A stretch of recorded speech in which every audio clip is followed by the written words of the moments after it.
Sénégal, bonjour. Voilà ce qu'il a de dire en disant l'As quotidien ce matin. À la une du journal, il est écrit affrontement, affrontement intercommunautaire. Affrontement intercommunautaire, diam. Bon, Tabaski, Tabaski ensanglanté. Ensanglanté à Goudas, c'est le titre qui barre la une de l'As quotidien ce matin. Ce matin, le journal de parler de deux morts et plusieurs blessés enregistrés. Aussi, pluie, plus de pierres sur la voiture du Khalif, informe en tout cas l'As quotidien. Que retenir d'autre autour de cette actualité relative aux affrontements, intercommunautaires avec à la clé une Tabaski ensanglantée, ensanglantée à Médina Goudas, d'après l'As quotidien. Sinon, l'État accusé de négligence. Quoi qu'il en soit, Besbi le jour sans contour ni détour, dédié à sa une, Médina Goudas, affrontement, entre disciples des deux khalifes, le retour des démons, le camp du khalif de Médina Ouda veut toute la lumière sur ces incidents, ajoute en tout cas Besbi le jour. Ce jour, il y a le quotidien qui révèle à sa une affrontement sanglant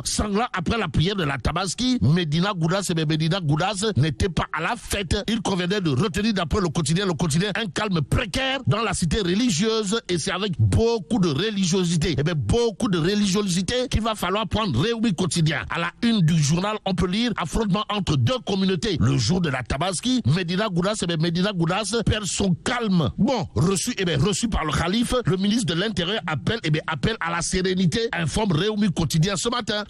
Le Soleil continue de révéler à sa une visite du ministre de l'Intérieur Jean-Baptiste Tine à Médina Goudas. L'appel au calme aussi. Le ministre à la tête d'une délégation a rencontré les deux chefs religieux, comprenez Tierno Amadou Tidiane Ba et Tierno Mounirou Baldé. Bon, malgré la tension, les deux communautés unies par les liens séculaires de sang, rappellent tout simplement et tout bonnement le Soleil quotidien ce matin.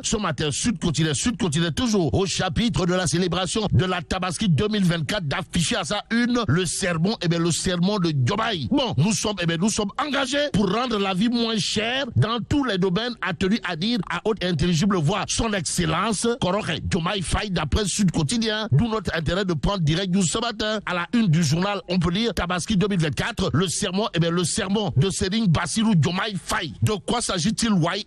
De ce qu'a tenu à dire à haute et intelligible voix Koroche son excellence Bassirou Diomaye Faye, président de la République du Sénégal, d'après Direct News, à savoir, j'invite les Sénégalais à un élan de solidarité et à prier pour un Sénégal prospère, pour un Sénégal juste et pour un Sénégal de cohésion. Bon, l'État du Sénégal fera tout ce qui est de son pouvoir pour aider les plus démunis, dira également Monsieur le Président, son excellence Koroche Bassirou Diomaye Faye, nous livre Direct News. Restons avec le journal qui révèle le PM, où a-t-il prié? Comprenez Pros, la porte du Bourroc, où a-t-il prié? Question à 2, 3, voire 4 balles. Surtout que Direct News nous informe que Sawai a été introuvable de chez introuvable lors de la prière de l'Aïd el-Kébir. En tout cas, Ousmane Sonko, introuvable pendant la fête, révèle en tout cas Direct News ce matin. Mbadou. Bon, pour l'instant, c'est le quotidien qui nous renseigne que celui qui a été bel et bien présent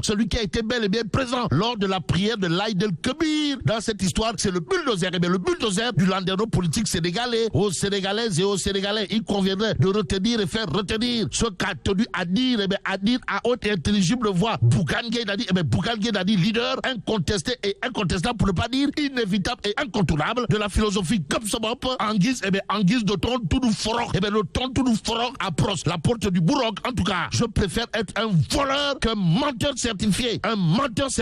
Voilà ce que retient et fait retenir le quotidien de la réplique salée ou salée réplique signé Bougane Gueye Dany en direction de Ousmane Sonko. Bon, retenons tout simplement et tout bonnement ce que nous livre le quotidien à ce sujet dans ses colonnes. Comprenez, Bougane Gueye Dany n'a pas du tout apprécié que les nouveaux tenants du pouvoir qualifient les patrons de presse de voleurs en référence au non-paiement de leurs impôts et que le nouveau régime leur réclame. C'est ainsi que le président du mouvement Gopsobop, a répondu sèchement au nouveau régime. Explique en tout cas le quotidien ce matin.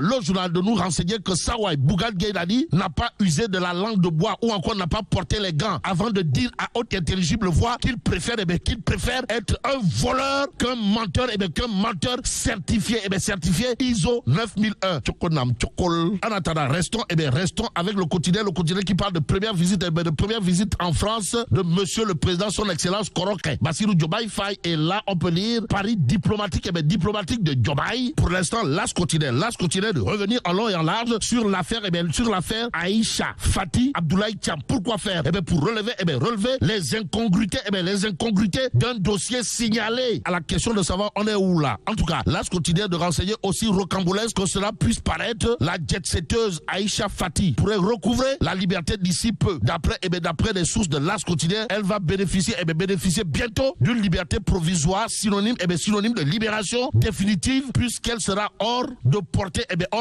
de notre justice dès qu'elle retournera chez elle en Gambie. Renseigne tout simplement et tout bonnement l'As. Le journal a ajouté dans ce dossier qui l'oppose à l'homme d'affaires Abdoulaye Thiam. Il y a beaucoup d'incongruités qui méritent même l'implication de ligage. Bon, arrêté pour diffusion de données à caractère personnel. Elle a été relaxée sans même que le portable de la mise en cause soit examiné. Explique en tout cas l'As quotidien. Au nom de qui ou de quoi? Quoi qu'il en soit, l'As quotidien de relever une deuxième incongruité. Comprenez, le parquet qui s'en était remis à la sagesse du tribunal a fait appel, comme si le parquet n'était plus. Bon, il est vrai qu'entre-temps, elle s'est arraché les services des avocats de Pastef les Patriotes, pour influencer la justice. Explique en tout cas l'As quotidien. Le journal d'ajouter d'ailleurs, il se dit dans les réseaux sociaux qu'Aïcha Fati était membre de Pastef les Patriotes, d'où l'interrogation de l'As quotidien, à savoir depuis quand les Gambiens votent-ils au Sénégal, aux Sénégalaises et aux Sénégalais. Il y a le peuple quotidien qui parle du même sujet. En tout cas, escroquerie portant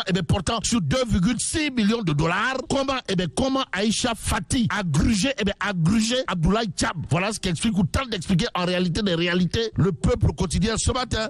Il convenait de terminer avec le quotidien. Le journal de parler de plus de 432 kg de cocaïne saisie entre jeudi et samedi avant de relever overdose. Et là, Bon, que Dieu préserve le Sénégal.